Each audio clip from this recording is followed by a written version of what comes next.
Unang Korinto 14, 12, 18 hanggang 20. Gayon din naman kayo, yamang kayo'y sabik sa kaloob na espiritual.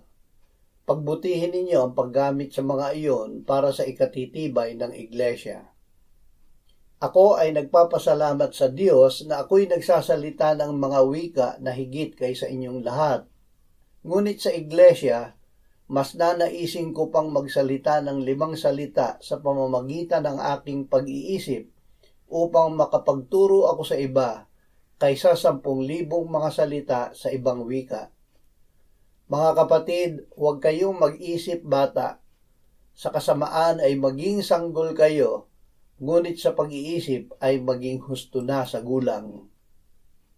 Gamitin ang mga kaloob na espiritual. Ang Espiritu Santo ay nagbibigay ng mga kaloob na espiritual. Ito ay hindi para maging tanyag o palalo tayo, kundi upang tayo ay maging kasangkapan ng Diyos sa pagpapatibay ng iglesia. Ang mga espiritual na kaloob ay gumagawa kalakip ng pangangaral ng salita ng Diyos. Isa sa mga kaloob ay ang pagsasalita sa ibang wika. Nasa kay Apostol Pablo ang kaloob na ito higit sa iba. Ngunit hindi niya ginamit ito kung hindi matututo ang makakarinig.